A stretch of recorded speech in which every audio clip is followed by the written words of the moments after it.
Барлықтарыңызға сәлем, сіздермен Мадина, менің арнама қош келдіңіздер. Бүгін осындай ерекше, қолжетімді заттардан тез дайын болатын, өте дәмді тағам дайындаймыз. Видеоны көрмес бұрын каналға тіркеліп қоюды ұмытпаңыз. Ең алдымен етімізді аламыз да ұсақтап турап аламыз, кубиктап. Менде сүрленген тұздалған ет. Сіздер кәдімгі свежий етпен қолдана берсеңіздер де болады. Еттерімізді осылай бөліп аламыз ұсақтап.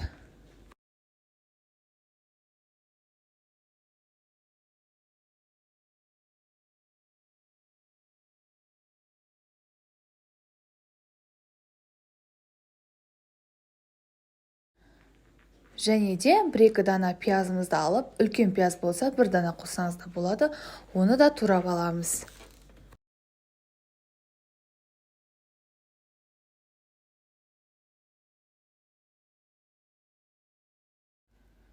Екі-үш дана картопты алып, оны да ұсақ бөліктерге бөліп, кубиктап турап аламыз. Достар, менің арнамнан көптеген оңай, жеңіл, тез дайындалатын, сәтті шығатын рецепттерді таба аласыздар. Сондықтан видеоның астында тұрған подписаться кнопкасын басып, қасындағы колокольчикті басып, все дегенді таңдап қойыңыз. Сол кезде жаңадан видео шыққанда, рецепттер шыққанда ең алғашқы болып көретін боласыз. Менің арнамнан оригинал торттардың рецепттерін, тегін мастер-класстарды да таба аласыздар. Одан кейін бір үлкендеу сәбізімізді алып, кубиктап тураймыз оны да. Әдемі түс беру үшін. Барлығын осылай турап аламыз.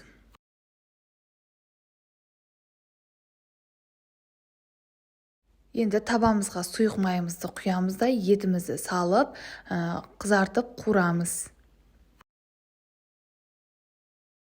Арасында осылай қозғап тұруды ұмытпаймыз. Осылай қызарып піскен кезде үстіне пияз саламыз. Пиязды тағы да 1-2 минут қуыратын боламыз.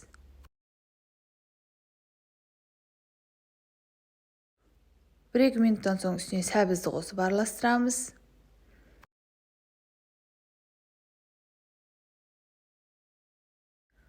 Картопты саламыз барлығын. Жақсылап араластырып қуыратын боламыз. Енді татымына қарай тоз қосамыз, бұрыш қосамыз. Жақсылап араластырамыз.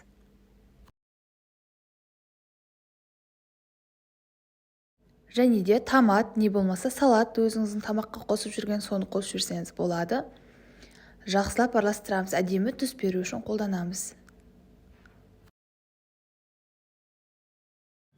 Және де ұсақтап турап, болгар тәтті бұрышын қосып жүрсеңіздер болады. Менде қатырылған түрі қосып жібердім, ерекше дәм береді.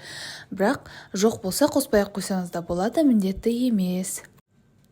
Үстінен су құямыз, барлық осы подливамыз батып тұруы қажет, видеода көрсетілгендей. Және де бір қайнатып аламыз да, астын жай қойып 30-40 минутқа қалдырамыз. Қамырын дайындаймыз, жылы суымызға тұз, 1 жұмыртқа қосамыз, жақсылап араластырып аламыз. Енді електен өткізілген ұнымыздың ортасын ашып, жұмыртқалы массамызды сумен қосып құямыз да, қасықпен араластырып, одан кейін қолдың көмегімен қамыр илеп шығамыз. Достар, менің арнама міндетті түрде тіркеліп қойды ұмытпаңыз. Видео сізге ұнап жатса, достарыңызбен әлеуметтік желілерде поделиться батырмасын басу арқылы бөліссеңіз болады. Лайк басып пікір қалдыра отырыңыз. Менің арнамнан қандай видео көргіңіз келеді, жаза кетіңіз. Мінекей осындай қамыр илеп шықтық. Енді осылай пакетикке кигізіп, 10-15 минутқа тындырып қоямыз. Одан кейін қамырымызды аламыз, ұн сеуіп, жақсылап алдымен қолдың көмегімен, одан соң оқтаудың көмегімен жұп-жұқа етіп қамыр илеп шығамыз. Қамырымыз жұп-жұқа болу керек, сол кезде тамағымыз әдемі дәмді болып шығады.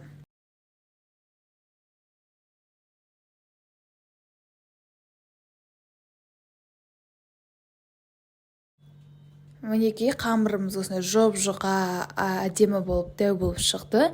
Енді осы қамырымыздың үстіне сұйық май құямыз да, барлығын жеткізіп, осылай қолдың немесе кисточканың көмегімен жағып аламыз. Bir бетіне жағамыз, қатты майлы болып кетпес үшін.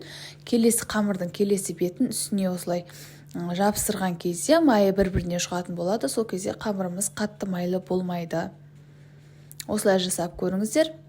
ашып қарайсыз, барлық жеріне май тиген ба соған көз жеткізіңіз.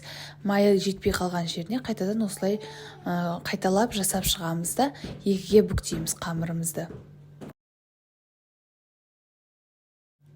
Осылай жақсылап бүктеп алғаннан кейін 4 бұрышты етіп кесіп аламыз. Осылай квадрат етіп бөліп шықтық барлығын.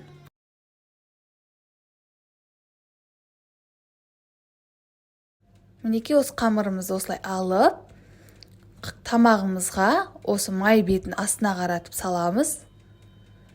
Барлық қамырымызды осылай орналастырып шығатын боламыз. Май жағылған бетін төменге қаратып, барлығын бу шықпайтындай етіп, видеода көрсетілгендей орналастырып шығамыз тағамымыздың үстіне. Барлығын бір-бірінің үстіне қоя беріңіздер, май жағылғандықтан жабысып қалмайды. Бу шықпайтындай етіп, барлық жеріне жеткізіп орналастырып шығыңыздар. Және де бетін жауып, баяу отта тағы да 20-30 минут ұстаймыз. Осылай болған кезде түрі пісті деген сөз.